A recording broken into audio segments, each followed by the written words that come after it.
Welcome back to the Deep Dive. Today we're tackling something really crucial for anyone using English.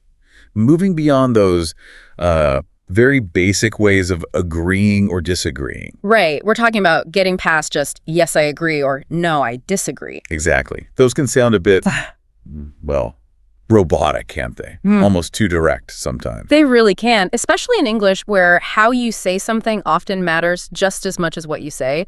It can sound blunt, even unintentionally rude. So this deep dive is really about unlocking that next level of fluency. It is. It's about sounding more natural, more like a native speaker who understands the social nuances. Our mission for you listening in is pretty clear then. We want to give you a shortcut. A shortcut to variety, yes, and to showing respect even when you hold a different view. It's not just the words, right? It's the phrasing, the tone, everything you need for that really thoughtful, open-minded kind of communication. Precisely. This is about transforming how you handle opinions in English. Okay, let's dig into this foundation first.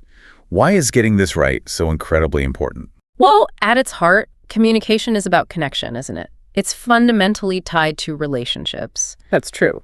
So when you choose a polite way to respond, especially when you disagree, you're basically signaling that you value the relationship. You value the connection more than just sort of scoring a point or being right. Exactly. You're showing respect for the other person, for their perspective, even if it clashes with yours. And there's a cultural element here too, isn't there? This idea of disagreeing nicely. Oh, absolutely. In many English-speaking cultures, it's highly valued. It's almost like a skill that shows, well, thoughtfulness, social intelligence, maybe. How so? When you actively soften a disagreement, you're doing something called face saving. You're helping the other person maintain their dignity, their sense of competence, even while you're challenging their idea. Okay, so you're not making them feel attacked or foolish. Precisely. And that makes you look more collaborative, more open-minded. It signals you're interested in a discussion, not a battle. Which implies then that just learning the phrases isn't the whole picture. No, not at all. We have to talk about tone versus phrasing. Yeah. They're inseparable. Right. You could have the perfect words. But if your tone is sharp or bored or dismissive, it completely negates the politeness of the phrase. Like saying, I see your point. Yeah. But making it sound like, that's the stupidest thing I've ever heard. Exactly. The how is critical. The phrasing gives you the structure, the vocabulary, the softeners. But the tone is the delivery. Yeah. They have to align. They have to work together to keep the conversation friendly, constructive. Okay. And this varies culturally, you mentioned. That's a really key point for our listeners. Hugely important. Because what's considered polite or direct varies enormously. In some places, a very direct no, I don't agree is just normal, efficient. No hard feelings. Just factual. Just factual. But if you take that exact same phrase into, say, a British or Canadian context, or even many American professional settings, it can land very differently. Very differently. It can feel abrupt, maybe aggressive, even a bit confrontational. Can you give an example of that indirectness in action, like in the UK? Sure. You might hear someone preface quite a strong counterargument with something like, I'm terribly sorry, but I just have a slight worry about that approach. Even if they're not actually sorry at all. Not really, no. It's a social reflex. It's a softener. The priority is keeping the interaction smooth, harmonious. Politeness often trumps absolute bluntness. And even in places maybe seen as more direct, like the U.S., politeness still matters, especially professionally. Oh, absolutely. Maybe with very close friends, things are more casual, but in business, in meetings, with clients, that politeness is crucial. You have to show that respect. You do. It's about respecting the person, the process. That indirectness isn't inefficient. It's actually an investment. It builds relationship capital. Right. Let's move on to the easier side of things. Agreement. Yeah. When you genuinely share someone's view, we need more tools than just I agree, right? Yeah. Just repeating I agree sounds, well, a bit disengaged, or like you haven't got much else to say. Variety makes it sound natural, like you're actually listening and processing. So what are some good conversational alternatives? Okay, for simple, straightforward agreement, you've got loads of options. Things like, that's true, really common. Yeah. Or, exactly, that's another high-frequency one, shows perfect alignment. Simple, effective. Yeah, and you're right, just validating their point directly. Okay. What if you feel it a bit more strongly? Then you can dial it up a bit. Absolutely. Is great for showing enthusiasm. I like that one. Or, that's so true. Adding the so gives it a bit more emphasis. Totally, definitely, for sure. These are more casual, but show strong conviction too. Right, so a range from simple confirmation to more enthusiastic agreement. Exactly. And then you have the really strong ones for when you are 100% on the same page, no reservations. Okay, like what? Well, the classic is, I couldn't agree more. Yes. That construction implies maximum agreement, doesn't it? It does. It suggests your agreement is so complete, it's linguistically impossible to agree any further. It's quite powerful. And very common. Very common. And similar ones are, I totally agree with you, or just emphasizing totally or definitely. Again. Let's try putting this into practice. Maybe an example conversation. To hear the flow. Good idea. Okay, I'll propose something. How about, I think learning English with podcasts is really effective because it mimics natural speech patterns. Okay. A simple agreement could be. That's true. Yeah, it's definitely helpful for hearing real conversations. And you can listen while doing other things like commuting. Absolutely. I couldn't agree more. It's such a natural way to boost your listening without even trying too hard. See the difference there? That's true was a simple confirmation. Mm-hmm. But absolutely, I couldn't agree more. Added that layer of real enthusiasm, total alignment. Right. And that variation is what makes the conversation feel alive. It shows you're genuinely engaged. Okay, now for something a bit more sophisticated. Partial agreement. This feels really important for nuanced discussions. It is. It's a huge marker of advanced conversational skill. Because let's face it, most things aren't completely black or white, are they? Rarely. So, partial agreement is when you acknowledge that there's some truth or validity in what the other person said. You agree with the basic idea, maybe? Yeah, or part of it. But yeah, you also have a reservation, a caveat, something else to add that modifies the original point. So it's like saying, yes, I see that, and here's another angle. Exactly, or yes, but. It's incredibly useful because it lets you validate the other person first, which maintains the relationship, keeps things polite. Lowers their defenses. Right. And then you gently introduce your different perspective or the extra piece of information. It's very diplomatic. You mentioned the yes, but structure. Yeah. Are there specific phrases that work well here? Mm-hmm. Because just saying but can sometimes feel a bit abrupt. It can sometimes negate the agreement that came before it, yeah. So we need softer phrasing. Okay. A really common one is starting with validation. That's true, but the that's true part is key. It cushions the disagreement. Acknowledges the truth first. Or something like, I see your point, though. Using though at the end often feels a little softer, more tentative than a hard but. Okay, I see that. I see your point, though. It invites further thought. It does. And if you want to be quite precise about the level of agreement, you can use something like, I agree to some extent. That's very measured. Diplomatic. Very. It clearly signals, I'm with you on parts of this, but not the whole thing. So the strategy is validate first, then gently redirect or add nuance. That's the essence of it. Validation reduces defensiveness, making your subsequent point more likely to be heard openly. Let's try an example again. How about this statement? I think every student should study late at night because the house is quiet and they can focus without interruptions. Okay. A blunt disagreement would be, no, bad idea, not very helpful. Right. How would partial agreement sound? You could say, that's true. The quiet can definitely be helpful for concentration. Okay, there's the validation. But some people are just much sharper in the morning, their brains kind of switch off later on. Perfect. You agreed with the quiet part. Yeah. That's true, but introduced the different learning styles. But some people. Exactly. You kept it polite, respected the core idea about needing quiet, but still introduced your alternative perspective. That ability to hold both the agreement and the reservation feels like the heart of good discussion. It really is. It shows you're thinking critically, but also relationally. Okay, we've navigated agreement and partial agreement. Now for the big one, disagreement. This feels like the highest risk area. It definitely is. This is where conversations can easily go off the rails if you're not careful, sounding aggressive, rude, dismissive. It's a real danger. So the absolute priority here is softening. Softening the blow, absolutely. You need to use what we call buffers. These are phrases that signal respect for the other person's view before you offer your own different one. So you're not just jumping in with, nope, wrong. Please, no, that's the opposite of what we want. Instead of I disagree or worse, that's wrong, you need phrases that introduce doubt or a different perspective more gently. Okay, let's hear some of these essential softeners. A great indirect one is, I'm not so sure about that. Ooh, I like that. It questions the idea, not the person. Precisely. It introduces uncertainty. Or you can stick with the bridge phrase we saw earlier. I see what you mean, but still very effective. Validation first. Still useful. What about slightly more formal options? You could say, I understand your point, but I think.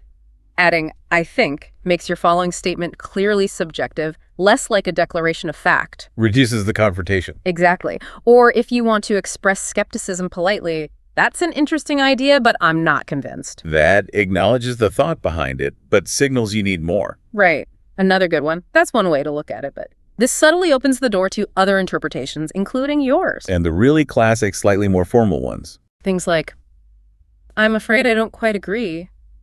The I'm afraid is a classic British English softener, though used elsewhere too. It signals reluctance to disagree. Like, sorry to disagree, but... Kind of, yeah. Or simply, I have a slightly different opinion. Very neutral, very calm. All of these feel miles away from just saying, you're wrong. Which brings us to the golden rule. The golden rule. Unless you are absolutely sure it's a joke between very close friends, you never say you're wrong in polite English conversation. Why is that phrase so toxic? Learners sometimes say the direct translation is fine in their language. Because in English, especially when discussing opinions, ideas, or strategies, you're wrong feels deeply personal. It attacks the person, their judgment, their intelligence, not just the idea. Ah, okay. It's accusatory. Highly accusatory. It causes the other person to lose face, feel embarrassed or defensive. Even if they are factually incorrect, our culture demands we phrase the correction more gently, more impersonally. So instead of, your figures are wrong, you'd say. Something like, I wonder if those figures are quite right, or could we double check those numbers? I had something slightly different.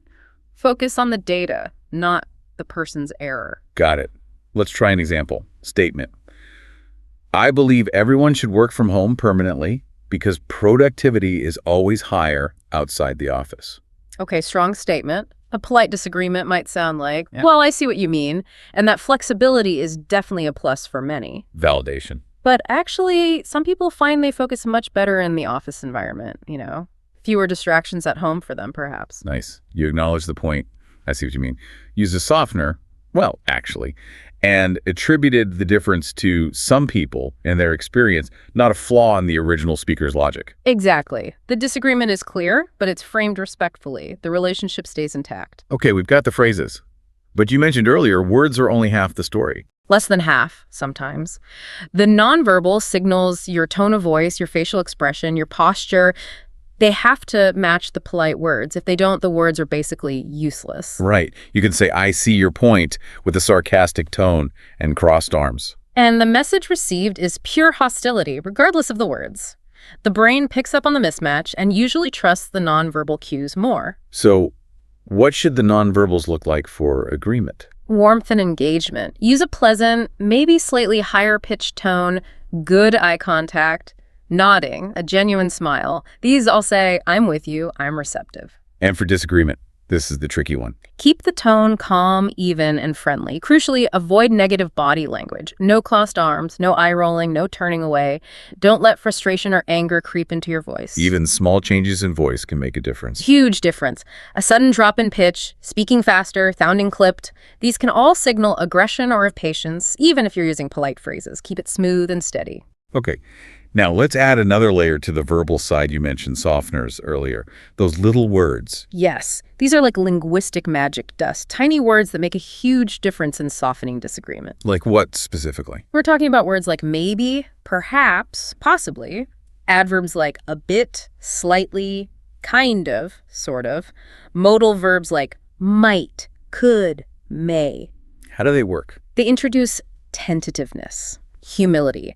They signal that you're not presenting your disagreement as absolute fact, but more as a possibility or a slight difference in perspective. So instead of, that's not true, you'd say, well, maybe that's not quite true, or I think that might be only partly true.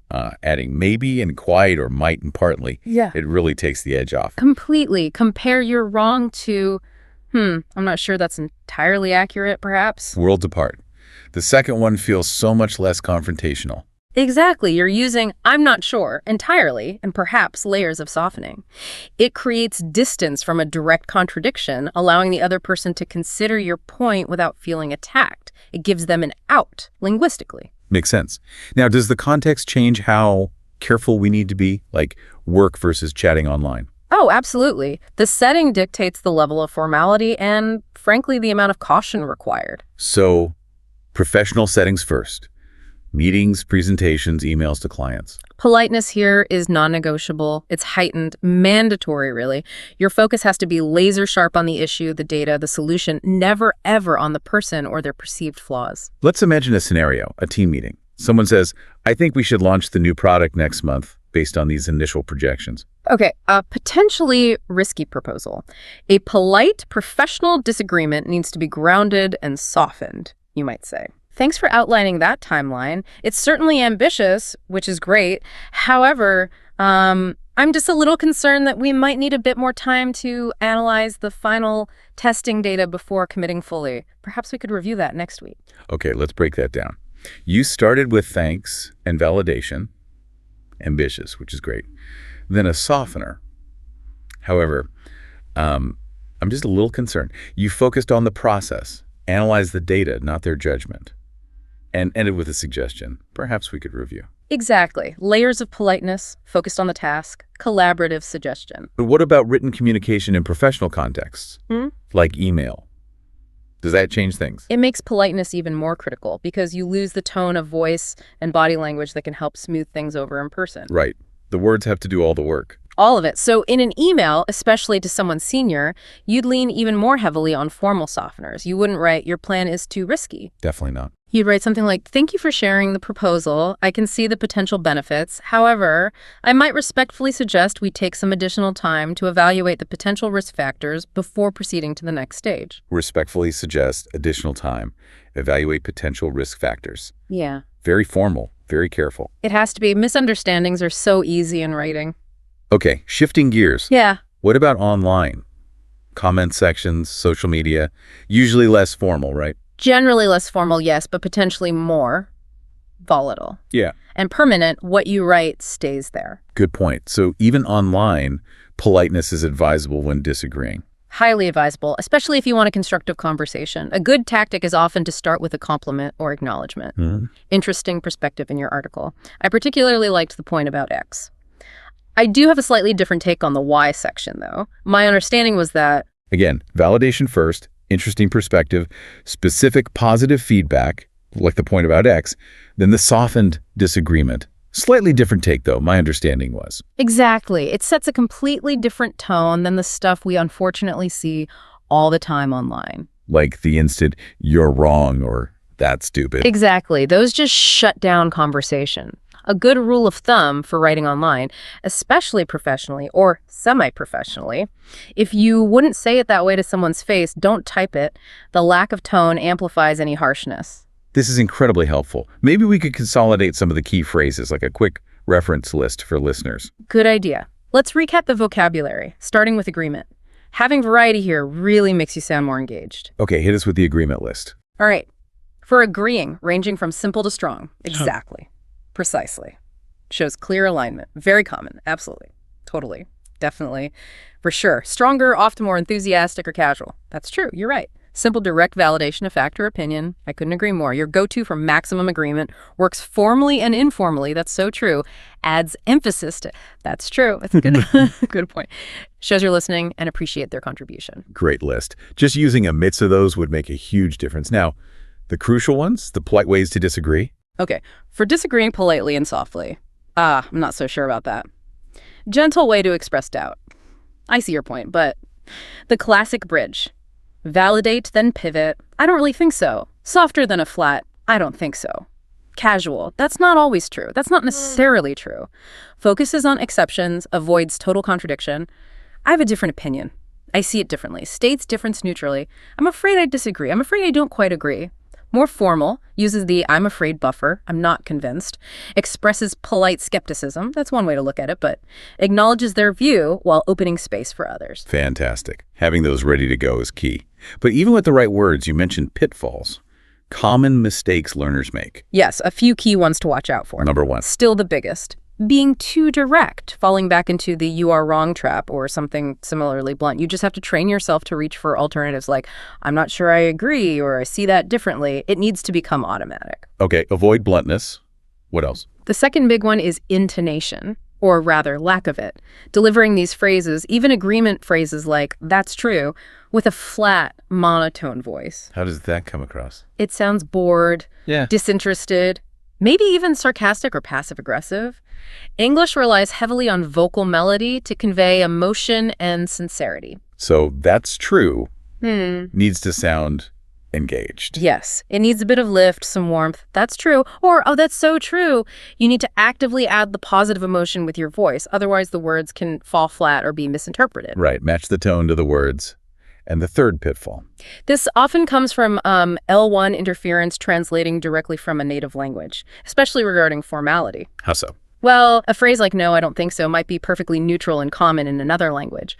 But in a formal English meeting, it can sound quite abrupt, quite negative. It can shut down the conversation too quickly. So in those formal settings, stick religiously to the softer, more indirect forms we listed. "I understand the reasoning, but perhaps we could consider." Or "I see the advantages, however, I wonder if." It's always safer and more professional. Okay, let's make this even more concrete. Yeah. Can we run through a couple of quick scenarios? Apply the principles. Yeah, let's do it. Scenario 1, social media. Your friend posts, "I think social media is making people less social in real life, just more superficial." How do you disagree politely, but also acknowledge their point, partly? Okay. I'd probably go with something like, "I can definitely see where you're coming from with the superficiality aspect. There's some truth to that." Validation and partial concession. But, I also think it does genuinely help some people connect, especially finding niche communities or keeping up with friends who live far away. So maybe it's a bit of both. Nice. Acknowledge the negative, offered a counterbalancing positive, and ended with a softening. Maybe it's a bit of both. Very balanced. Scenario 2, learning methods. A colleague states quite firmly, "Online learning is just flat out better than classroom learning for busy professionals." Okay, another strong stance. Again, acknowledge first. That's an interesting take. And I totally agree. The flexibility of online learning is a massive plus. You can fit it around work. Finding the point of agreement. But for me personally, I find the immediate interaction in a classroom really helps things stick. That spontaneous back and forth, So I guess I slightly lean towards the classroom, but I see the online benefits too. Perfect. You agreed on flexibility, but framed your preferences personal. For me personally, I slightly lean, rather than a universal truth. It respects their view while stating your own. That's the aim. Avoid making it a right-wrong battle. Okay, one last thing in this section. We focused a lot on softening. But what if you feel really strongly? How do you express strong agreement or disagreement emphatically, but still politely? Good question. For strong agreement, you can really lean into the enthusiastic language and tone. "You're absolutely right. That's spot on." Or, "Yes, I couldn't agree more. You've hit the nail on the head. Let the energy show." So enthusiasm is fine for strong agreement. What about strong disagreement? This feels dangerous again. It requires extreme care. The key is, even if you use a strong word like "completely disagree," you must sandwich it between politeness buffers. It's non-negotiable. Can you show us how? Sure. You could say, "With all due respect, I'm afraid I completely disagree with that assessment." The "with all due respect" and "I'm afraid" are crucial buffers. They signal you're strongly opposing, but you're trying to do it respectfully. Exactly. Or, "I really respect your perspective on this, I do, but I have to say I totally disagree with that conclusion based on the data we have." Again, respect your perspective. Upfront cushions, they totally disagree. Precisely. The buffer acknowledges the relationship and the right to an opinion before you deliver the strong opposing view. It allows you to be emphatic without being seen as merely aggressive or dismissive. #outro. So as we kind of wrap this deep dive up, maybe we can boil it down to 3 core takeaways for everyone listening. Yeah, the absolute essentials. Okay, first, politeness is paramount. Always aim to agree and disagree politely. That means paying attention to both your words, using those softeners and varied phrases, and your tone of voice. Make sure they match and convey respect. Got it. Politeness in words and tone. Number 2. Avoid being too direct, especially when disagreeing. Burn that golden rule into your brain. No, you're wrong. Instead, make phrases like, I see your point, but, or I'm not entirely sure, your automatic go-tos. Build that buffering habit. Buffer. And the third takeaway? Practice. Like any skill, this takes practice. Consciously try to use these different phrases in your daily conversations, even low-stakes ones. The more you use them, the more natural they'll become. You'll stop translating and start just responding fluently. That's great advice, because mastering this isn't just about vocabulary, is it? It's really about cultural fluency, about navigating interactions smoothly. It really is. It impacts everything. Work, study, social life. Getting this right can genuinely boost your confidence and how effectively you communicate in English. So the encouragement is, apply this stuff. Start today. You'll likely see a difference pretty quickly. Definitely. And maybe one final thought to leave people with. Please. Remember that the ultimate goal here isn't really about winning an argument or proving someone else wrong. It's about using language as a tool for better understanding. Understanding each other, finding common ground, even when you disagree. Exactly. That, I think, is the real sign of mastering this aspect of communication. It's about connection, not just correction. Beautifully put. A great thought to mull over. Thanks for joining us for this deep dive. My pleasure. We'll see you next time.